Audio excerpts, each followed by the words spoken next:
हाय, नमस्ते दोस्तों। वेलकम है आपका अपने खुद के चैनल में जिसका नाम है प्रोजेक्ट सेमीकोलन आईटी। ये हमारे चैनल का सबसे पहला वीडियो होने वाला है, इसलिए मैं आपको कुछ बेसिक चीज़ें बताना चाहता हूँ कंप्यूटर के बारे में। जैसे बहुत बार ये सवाल बीसीए, बीबीए, 12th में आता है, एग्ज़ाम में भी आता है कि what is computer and it's history. So computer अगर हिंदी भाषा में समझा जाए तो एक ऐसा इलेक्ट्रॉनिक डिवाइस है जो आपसे इनपुट लेता है, उसको प्रोसेस करता है और आपको एक आउटपुट देता है।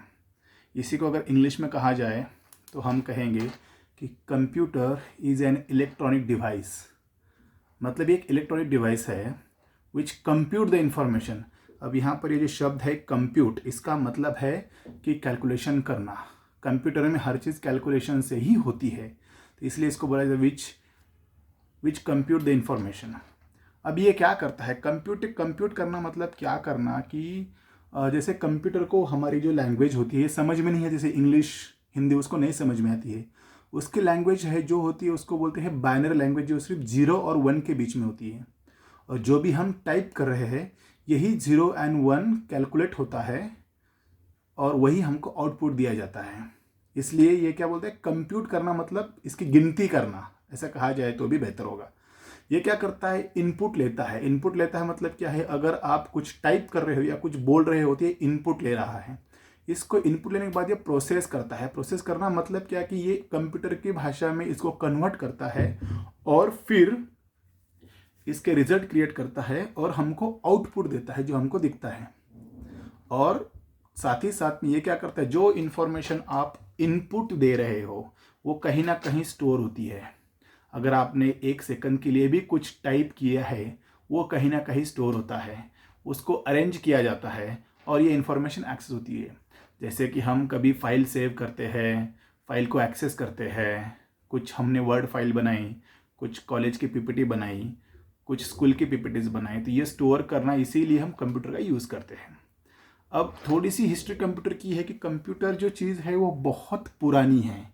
मतलब कैलकुलेटर को भी हम कंप्यूटर कह सकते हैं अगर टेक्निकल भाषा में बोलूँ तो, बिकॉज वो भी एक इन्फॉर्मेशन लेके उसको कैलकुलेट करके देता है। बट जो मॉडर्न इरा है, जो अभी जिसको मॉडर्न इरा बोलते हैं, उसके जो फादर ऑफ कंप्यूटर है इसका नाम है चार्ल्स बैबेज। ये एक ब्रिटिश साइंटिस्ट थे। इन्होंने एनालिटिकल इंजन नाम का एक मशीन बनाया था 1983 में, और इन्हीं को चार्ल्स बैबेज को ही फादर ऑफ कंप्यूटर बोला जाता है। फादर ऑफ कंप्यूटर का मतलब होता है कि जिसने कंप्यूटर की शुरुआत अच्छी तरह से करी। इसका फादर मतलब as a word to word meaning नहीं होता है। फादर ऑफ कंप्यूटर इसको हम हिंदी में जनक बोलते हैं। कंप्यूटर के जनक कौन है, तो चार्ल्स बैबेज है। यह कहाँ से थे, एक ब्रिटिश पर्सन थे। इन्होंने 1883 में कंप्यूटर बनाया था जिसका नाम था एनालिटिकल इंजन, जो सिर्फ और सिर्फ कैलकुलेशंस करता था। उस टाइम पे ना पंच कार्ड होते थे, ऐसे कार्ड होते थे ऐसे लंबे लंबे, उसको डाल के ये लोग कंप्यूटर बनाते थे। तो ये हो गया अपना ओवरऑल कंप्यूटर का इंट्रोडक्शन, जो भी एक सिंपल लैंग्वेज में बताया जाए तो। दूसरा होता है कि पेरिफेरल डिवाइस। कंप्यूटर किन चीज़ों से बनता है, तो कंप्यूटर बनता है इनपुट चीज़ों से। जो देखो बताया कि इट टेक्स इनपुट, तो इनपुट चीज़ें इनपुट डिवाइसेस से बनता है।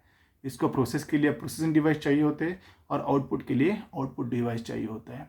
पहले ज़माने में क्या था कि इनपुट डिवाइस को अलग रखा जाता था, प्रोसेस डिवाइस को अलग रखा जाता था और आउटपुट डिवाइस को अलग रखा जाता था। बड़े बड़े से मतलब ट्यूब होते थे, बड़े बड़े से पंच कार्ड होते थे जिसको हम इनपुट डिवाइस बोलते थे। बट अभी अगर आप देखोगे तो जो कीबोर्ड वगैरह आपको दिखता है ये इनपुट डिवाइस होता है, बिकॉज कीबोर्ड हमको कुछ बोलते नहीं, हम कीबोर्ड में टाइप करते हैं। माउस भी हमारा इनपुट डिवाइस है बिकॉज हम माउस में टाइप करते हैं। प्रोसेसिंग डिवाइस क्या होता है कि जो इन्फॉर्मेशन लेके जो प्रोसेस करे, जिसको हम सीपीयू बोलते हैं या फिर बोलते हैं सेंट्रल प्रोसेसिंग यूनिट।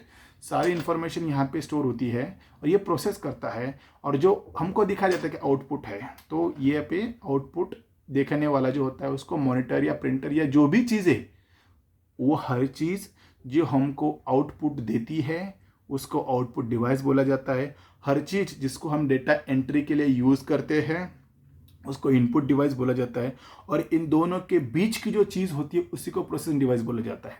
ये एग्जाम्पल है, बट ज़रूरी नहीं कि यही दो ही इनपुट डिवाइस है या ये दो ही आउटपुट डिवाइस है। जैसे बोला है कि हर कंप्यूटर से जुड़ी हुई हर चीज़ जो हमको इन्फॉर्मेशन देती है उसका नाम है आउटपुट डिवाइस। हर चीज़ जो हमसे इन्फॉर्मेशन लेती है उसका नाम है इनपुट डिवाइस। और इन दोनों के बीच का जो गैप है ये फुलफिल करता है, जो इन्फॉर्मेशन हमको चाहिए वो हमारे लैंग्वेज में बना के जो देता है, जिसको बोलते हैं हम प्रोसेसिंग डिवाइस। अभी अगर सिंपल भाषा में अगर आपको मैं बताऊं तो इनपुट आउटपुट प्रोसेसिंग में क्या डिफरेंस है। जैसे भी हम मानो कोई हमको खिचड़ी बनानी है तो खिचड़ी में चावल जो है ये हो गया हमारा इनपुट, कुकर जो है बराबर है ये हो गया हमारा प्रोसेसिंग डिवाइस। और इन दोनों को मिला के जो खिचड़ी बनने वाली है जो हम खाने वाले हैं इसको बोलते हैं आउटपुट डिवाइस, और वो हमारा आउटपुट है, राइट। तो इनपुट चावल हो गया, प्रोसेसिंग कुकर हो गया, और आउटपुट जो है वो हमारी बनी हुई खिचड़ी है। तो ये चीज़ों को बहुत आसानी से समझाने के लिए मैंने वो चावल और खिचड़ी एग्जांपल लिया था, जो छोटे छोटे बच्चों को भी बहुत आसानी से समझ में आए। बट याद रखना कंप्यूटर में यही 3 चीज़ें होती है और कुछ नहीं होता है। जो भी हम आज चीज़ें यूज़ कर रहे हैं, एक तो इनपुट डिवाइस का भाग है, एक तो प्रोसेसिंग का भाग है, या फिर वो आउटपुट का भाग है। जो स्टोरेज होता है वो CPU वगैरह या प्रोसेसिंग के टाइम पे ही हम स्टोर करते हैं।